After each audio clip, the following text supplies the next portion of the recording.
قیام ہو رہا ہے۔ آپ کے کشن گنج کے علاقے میں مسلمان لڑکیوں کو استعمال کیا جا رہا ہے، ان کو دوسروں کے بستروں تک لے کے جایا جا رہا ہے۔ ہمارے پاس یہ نیوز تک موجود ہے کہ آج مسلمان لڑکیوں کو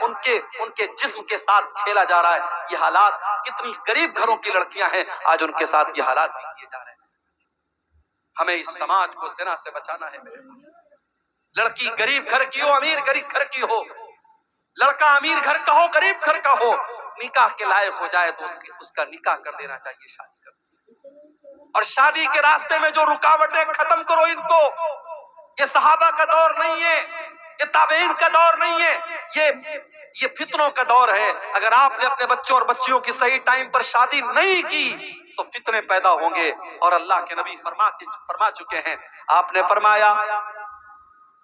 نے فرمایا اذا خطب الیکم ممن ترضون دینہ وخلقہ فزوجوہ۔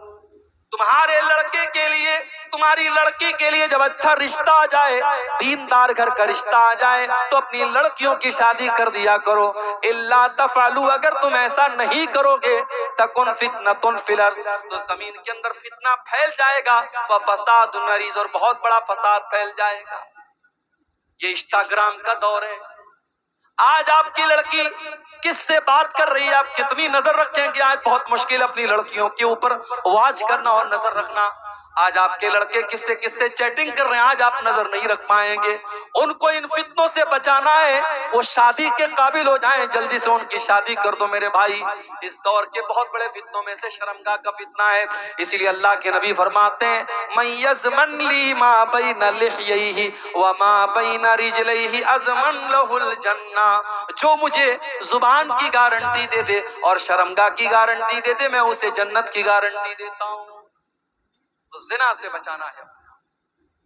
اور عورت کو جو پردے کا حکم دیا گیا اور محرم غیر محرم کا جو فرق بیان کیا گیا، اور مرد کو جو حکم دیا گیا وہ اپنی نگاہوں کو نیچی کر کے رکھے، یہ ساری چیزیں اسی لیے ہیں تاکہ سماج سے زناکاری اور بدکاری کو روکا جائے۔ اور آگے بڑھیے، کبیرہ گناہوں میں سے ایک اور بہت بڑا گناہ، اللہ کے نبی فرماتے ہیں اجتنبوا السبع الموبقات، 7 ہلاک کر دینے والے گناہوں سے بچو، 7 ہلاک کر دینے والے گناہوں سے بچو۔ نمبر 1 الاشراک، الشرک باللہ، اللہ کے ساتھ شرک کرنا۔ نمبر 2 والسحر، جادو کرنا، جادو کرنا، کسی کے اوپر جادو کرنا، آج یہ بھی ہو رہا ہے۔ بھائی بھائی میں دشمنی ہے، بھائی بھائی کے اوپر جادو کروا رہا ہے۔ ساس بہو میں جھگڑا ہو گیا، ساس اپنی بہو کے اوپر، اپنے بیٹے کے اوپر جادو کروا رہی ہے کہ تاکہ بہو اور بیٹے میں تعلق خراب ہو جائے۔ یہ حالات ہے میرے بھائی۔ بنگال میں اور آپ کے بہار میں آج کتنے کیس آتے ہیں کہ صاحب گھروں میں سکون نہیں ہے، جادو کیا جا رہا ہے اور لوگوں کو پریشان کیا جا رہا ہے۔ جادو کرنا بھی حرام ہے، جادو کروانا بھی حرام ہے، اور جادوگر کی بات کی تصدیق کرنا بھی حرام ہے۔ اللہ کے نبی فرماتے ہیں من اتا عرافا فسألہ فصدقہ بما یقول، جو انسان کسی عراف کے پاس جاتا ہے، کسی پامشٹ کے پاس جاتا ہے، کسی جوتشی کے پاس جاتا ہے، کسی بھوشیہ بتانے والے کے پاس جاتا ہے اور اس کی بات کی تصدیق کرتا ہے، لا تقبل لہ صلاۃ 40 یوما، اس کی 40 دن تک کی نماز قبول نہیں ہوگی۔ 40 دن تک کی نماز قبول نہیں ہوگی اگر کسی بھوشیہ بتانے والے کی بات آپ نے مانی۔ اور ایک حدیث میں اللہ کے نبی نے فرمایا فقد کفر بما انزل علی محمد، جس نے جادوگر کی اور جوتشی کی اور نجومی کی بات مان لی، اس نے محمد کی شریعت کا انکار کیا، اس نے اللہ کے دین کا انکار کیا۔ اس لیے جادو کرنا اور کرانا بھی حرام۔ اس کے بعد اللہ کے نبی فرماتے ہیں وَقَتْلُ النَّفْسِ الَّتِي حَرَّمَ اللَّهُ إِلَّا بِالْحَقِّ، کسی نردوش کی ہتیا کرنا، کسی بے گناہ کا خون بہانا، یہ بھی اسلام کے اندر حرام ہے، کبیرہ گناہ ہے۔ اسلام اجازت نہیں دیتا ہے کسی بے قصور کی ہتیا کرنے کی، اور اگر کوئی کسی کی ہتیا کر دے تو اسلامی قانون میں سزا یہ ہے ہتھیارے کو بھی قتل کیا جائے گا۔ اگر کسی نے کسی کی جان لے لی تو قاتل کو بھی قتل کر دیا جائے گا۔ ہاں، جس کی ہتیا ہوئی ہے، جس کا مرڈر ہوا ہے، اگر اس کے گھر والے معاف کر دیں الگ بات ہے، اگر معاف کر دیں اور دیت لے لیں جو ایک بڑا اماؤنٹ ہوتا ہے، لاکھوں میں اماؤنٹ ہوتا ہے، وہ اماؤنٹ لے کر کے وہ معاف کر دیں الگ بات ہے، ورنہ قاتل کی بھی گردن ماری جائے گی، قاتل کو بھی قتل کیا جائے گا۔ اسلام بہت سخت ہے اس معاملے میں، اسلام میں کسی نردوش کی ہتیا کرنے کی اجازت نہیں۔ من قتل نفسا بغیر نفس او فساد فی الارض فکأنما قتل الناس جميعا، ایک نردوش کی ہتیا کرنے والا اور ایک بے قصور کو مارنے والا پوری مانوتا کا قاتل ہے۔ 2000 مسلمانوں کا خون بہانے والے آج ملک کے بڑے بڑے عہدوں پر براجمان ہیں۔ اللہ کی عدالت کا انصاف باقی ہے۔ ایک انسان کی ہتیا کرنے والا اگر پوری مانوتا کا قاتل ہے تو سوچو میرے بھائیوں، ہزاروں لوگوں کے خون کی ہولی کھیلنے والوں کا انجام کیا ہوگا۔ ایک فرعون تھا جو بچوں کو مروا دیا کرتا تھا، ایک فرعون تھا جو بچوں کو قتل کروا دیتا تھا۔ اس وقت فلسطین کے بچوں کو مارنے والا ایک فرعون ہے جو بچوں کو بھی مروا رہا ہے، جو عورتوں کو بھی مروا رہا ہے، جو بڑوں کو بھی مروا رہا ہے، جو ہاسپٹلوں کے اوپر بم برسا رہا ہے، جو قبروں سے نکال کر کے مسلمانوں کی قبروں پر بھی بلڈوزر چلا رہا ہے۔ اللہ ایسے ظالموں کو ان کے انجام تک پہنچا دے میرے بھائی۔ اسلام نے نردوش کی ہتیا کرنے کو بہت بڑا پاپ قرار دیا۔ اور آگے بڑھو، وَأَكْلُ الرِّبَا، اور سود اور پیاج کھانا بھی بہت بڑا گناہ ہے۔ آج مسلمان سود کھا بھی رہا ہے، کھلا بھی رہا ہے۔ آپ کے اسی بہار میں بندھن لون کے نام سے، عورتوں کے نام سے کتنے لوگ لون لے رہے ہیں، 1 لاکھ لون لے کر کے 1,10,000 دے رہے ہیں۔ میرے بھائی، جس طریقے سے سود لینا حرام ہے اسی طریقے سے سود دینا بھی حرام ہے۔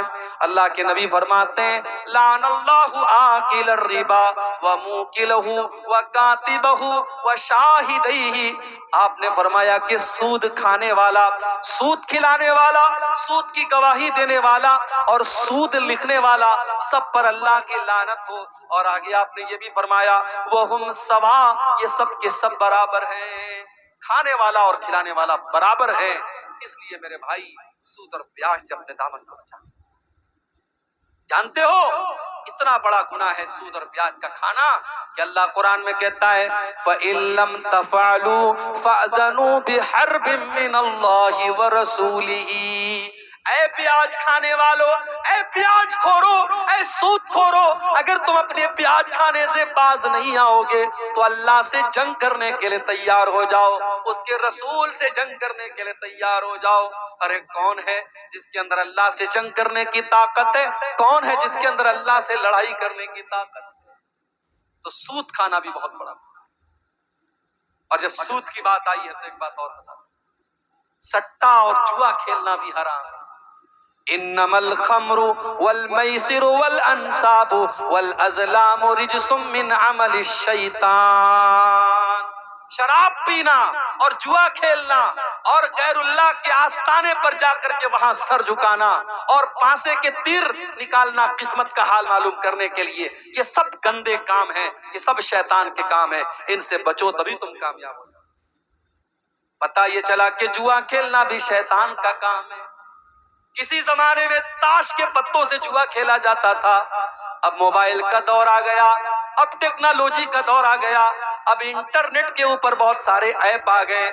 ابھی کرکٹ کا ورلڈ کپ چل رہا تھا، ایک ایک بال کے اوپر سٹا کھیلا جا رہا تھا۔ آج کتنے سارے ایپ ہیں جس کے اندر جوا کھیلنے کی اور سٹا کی الگ الگ شکلیں آ رہی ہیں۔ یاد رکھو میرے بھائی، میرے نوجوان ساتھیوں، پیسہ کمانا ہے تو بزنس کرو، پیسہ کمانا ہے تو حلال طریقے سے پیسہ کماؤ، بہت سارے راستے حلال طریقے کے ہیں، حرام راستہ مت اپناؤ، پیاج کا راستہ مت اپناؤ اور سٹا اور جوا کا راستہ مت اپناؤ۔ یاد رکھو حرام کمائی سے پیسہ کما بھی لوگے تو اس میں برکت نہیں ہوگی۔ اللہ کے نبی فرماتے ہیں یاتی علی الناس زمان لا یبالی المرء من این اخذ المال، ایک ایسا زمانہ لوگوں پر آنے والا ہے جب لوگ پرواہ نہیں کریں گے کہ پیسہ حلال طریقے سے کما رہے یا حرام طریقے سے۔ جانتے ہو بنارس میں ساڑی کا کاروبار ہوتا ہے، جانتے ہوں گے آپ لوگ۔ ساڑی کے کاروبار میں بنارس میں کسی زمانے میں ساڑیوں میں فیگر چلتا تھا، مور کی تصویر بنی ہے، کوے کی تصویر بنی ہے، چڑیا کی تصویر بنی ہے، تو کسی دور میں جب بنارس میں کوئی ایسی ساڑی بنواتا تھا تو لوگ کہتے تھے یہ تصویر کا کاروبار کر رہا ہے، تصویر بنا رہا ہے. اس فیگر بنانے والے کے گھر میں لوگ کھانا نہیں کھاتے تھے کہ یہ حرام کھا رہا ہے. لیکن اب کتنے ایسے لوگ ہیں بنارس میں جو اسی کا کاروبار کر رہے ہیں. اب وہ دینداری نہیں بچی، اب وہ تقوی نہیں بچا، اب لوگ فیگر کا کام عام طور سے کرتے ہیں. اور اب حالات یہ ہیں جب وہ کاروبار شروع کر لیتے ہیں پھر اپنے علماء کے پاس جا کے پوچھتے ہیں مولوی صاحب میں یہ کاروبار کر رہا ہوں، مجھے کرنا چاہیے یا نہیں کرنا چاہیے. حالانکہ ہونا کیا چاہیے تھا کہ پہلے سوال کرتے پھر کاروبار شروع کرتے، مگر کاروبار شروع کرنے کے بعد پوچھتے ہیں اور پوچھتے نہیں ہیں. علماء سے فتویٰ نہیں پوچھتے ہیں، وہ علماء کے منہ میں اپنی زبان ڈالنا چاہتے ہیں. وہ چاہتے ہیں کہ جو میرے دل میں ہے عالم کی زبان سے وہ نکل جائے. اگر عبدالغفار صاحب سے پوچھا، انہوں نے اگر ہمارے مطلب کا جواب نہیں دیا تو ہم منور صاحب سے پوچھیں گے. منور صاحب نے ہمارے مطلب کا جواب نہیں دیا، مولانا نور اسلام صاحب سے پوچھیں گے. انہوں نے جواب نہیں دیا، مولانا مزمل مدنی صاحب سے پوچھیں گے. انہوں نے جواب نہیں دیا، کسی اور سے پوچھیں گے. ہمیں اپنے مطلب کا فتویٰ چاہیے. ہم نے علماء کو اپنی مرضی کا غلام بنانا چاہا ہے. معاف کرنا میرے بھائی، علماء آپ کے غلام نہیں، علماء کی عزت اور احترام کرنا سیکھیں. اللہ کے نبی نے فرمایا العلماء ورثۃ الانبیاء، نبیوں کے وارث ہیں یہ علماء.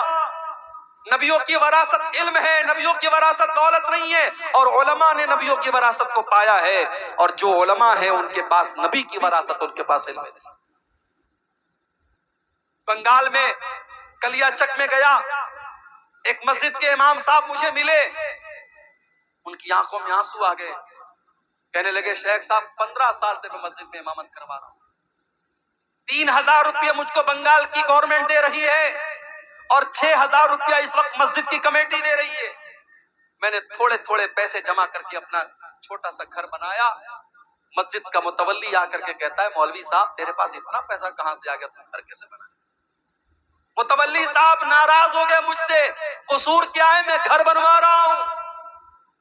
یہ وہ قوم ہے جو اپنے علماء کا گھر بنتے ہوئے نہیں دیکھ سکتی، یہ چاہتی ہے ان کے علماء بھکاری بنے رہے، ان کے در کے گداگر بنے رہے. دنیا کی ہر قوم اپنے دھرم گرو کا سمان کرتی ہے، اپنے عالم کی عزت کرتی ہے، اور آپ اپنے عالم کو بھکاری بنا کے رکھنا چاہتے ہیں. وہ عالم جس نے 15 سال تک ایک مسجد میں امامت کرائی ہے، اس نے 15 سال اگر کسی بزنس میں دیا ہوتا تو آج کہاں سے کہاں پہنچ گیا ہوتا. اس نے اپنی زندگی کو کھپا دیا، اپنی جوانی کو کھپا دیا، اور آج یہ سلوک کر رہی ہے قوم، وہ اپنا گھر بنا رہا ہے تو اس کے گھر بنانے پر بھی اعتراض ہوتا ہے. میرے بھائی یہ ڈھکوسلے بند کر دو، علماء کے پیسے میں بڑی برکت ہوتی ہے. تمہارے گھر کا کام 5000 میں نہیں چل سکتا، عالم کے گھر کا کام 5000 میں کیسے چلے؟ 5,000 میں آج علماء کو تنخواہیں دے کر کے لوگ مسجدوں میں امامت کروا رہے ہیں، مدرسوں میں پڑھوا رہے ہیں. اور اتنا ہی نہیں، امام صاحب کے لیے مسجد میں چھوٹی سی کوٹری بنائی گئی. امام صاحب کی کوٹری اتنی چھوٹی سی رکھی جاتی ہے کہ امام صاحب پیر پھیلا کے سوئیں تو سر الگ دیوار میں لڑے، پیر الگ دیوار میں لڑے، اتنی بڑی بس کوٹری ہونی چاہیے. کیا مجال ہے کہ امام صاحب اپنی فیملی کے ساتھ رہ سکے؟ امام صاحب 6 مہینے میں چھٹی لے کے تب جائیں گے فیملی سے ملنے کے. امام صاحب کے بچے اپنے باپ کے رہنے کے باوجود یتیمی کی زندگی گزارے، اس کی بیوی بیوہ کی زندگی گزارے، اور ہم اور آپ اپنی بیویوں کے ساتھ، اپنے بچوں کے ساتھ عیش و آرام کی زندگی گزارے. یہ کون سا انصاف ہے میرے بھائی؟ اگر آپ کو اپنی فیملی کے ساتھ رہنے کا ادھیکار ہے، اگر آپ کو اپنے بیوی بچوں کے ساتھ رہنے کا ادھیکار ہے، تو اس عالم دین کو بھی اپنے بیوی بچوں کے ساتھ رہنے کا ادھیکار ہے. اس کے بچوں کو جیتے جی یتیم کیوں بناتے ہو؟ اس کی بیوی کو جیتے جی بیوہ کیوں بناتے ہو؟ اگر اپنی مسجدوں میں اپنے اماموں کے کمرے بناتے ہو تو کان کھول کر کے سن لو، اگر ذرہ برابر اپنے عالم کی عزت کرتے ہو تو اس عالم کے لیے ایک فیملی کوارٹر کا بھی انتظام.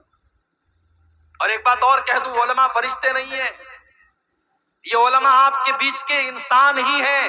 جو تقاضے آپ کے ساتھ ہیں ان کے ساتھ ہیں، جو کمزوریاں آپ کے ساتھ ہیں ان کے ساتھ ہیں. اگر آپ گناہ اور غلطی کے کام کرتے ہیں اور کر سکتے ہیں، علماء سے بھی سرزد ہو سکتا، ان کو فرشتہ مت سمجھنا. لیکن اگر علماء سے غلطی ہو جائے تو ان کی اصلاح کی کوشش کرو. تمہیں نظر آ گیا فلاں عالم نے کوئی غلط کام کر دیا، اکیلے میں لے جا کے سمجھا تو مولوی صاحب، سماج پر بڑا غلط اثر پڑے۔ ہمارے یہاں تو صاحب بال کی کھال نکالی جاتی ہے۔ امام صاحب نے اگر سجدہ تھوڑا لمبا کر دیا، عشاء کی نماز تھوڑی لمبی پڑھا دی، ہم چائے کی دکانوں پہ بیٹھ کے اور پان کی دکانوں پہ بیٹھ کے تبصرہ کرتے ہیں، صاحب مولوی صاحب نے نماز بڑی لمبی پڑھا دی۔ تمہارے باپ کا نوکر ہے، تم سے پوچھ کے نماز پڑھائے گا۔ عزت نہیں ہے آپ کی نظر میں علماء کی۔ ذرا سی کوئی بات ہوئی ہم پھٹ سے کہتے ہیں ہم اس امام کے پیچھے نماز نہیں پڑھیں گے۔ تیرے نماز نہ پڑھنے سے کیا اس امام کی امامت خطرے میں پڑ جائے گی؟ فتنے نہ پیدا کرو میرے بھائی، اپنے علماء کی عزت کرو، ان کی غیبت نہ کیا کرو، ان کی برائی نہ کیا کرو۔ علامہ ابن عساکر نے لکھا ہے لحوم العلماء مسمومہ، علماء کے گوشت زہریلے ہوتے ہیں۔ کیا مطلب؟ جب ہم کسی کی غیبت کرتے ہیں، شریعت کہتی ہے ہم اس اپنے مرے ہوئے بھائی کا گوشت کھاتے ہیں۔ جب ہم کسی کی غیبت کرتے ہیں گویا ہم اس کا گوشت کھا رہے ہیں۔ جب ہم علماء کی غیبت کرتے ہیں تو سمجھو ہم زہریلا گوشت کھا رہے ہیں، یعنی اس کا گناہ اور زیادہ پڑے گا، کیونکہ آپ ایک عالم کی غیبت کر رہے ہیں۔ اپنی زبان کی حفاظت کرو میرے بھائی، علماء کا مقام دو، علماء کی قدر کرو۔ کبیرہ گناہوں میں سے گناہ یہ بھی ہے میرے بھائی، سود کھانا اور پیاز کھانا، وَأَكْلُ مَالِ الْيَتِيمِ، اور یتیم کا مال کھانا۔ یتیم کا مال جس طریقے سے بھی کھایا جا رہا ہے، یتیم کا مال کھانے والے کان کھول کر کے سن لیں، ان الذین یأکلون اموال الیتامی ظلما انما یأکلون فی بطونہم نارا۔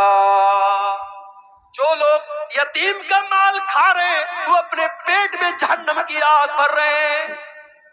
یتیم بیچارہ بے سہارا ہوتا ہے، یتیم ہو سکے تو یتیم کی مدد کر دو، ہو سکے تو یتیم کو سہارا دے دو، یتیم کا مال ہڑپنے کی کوشش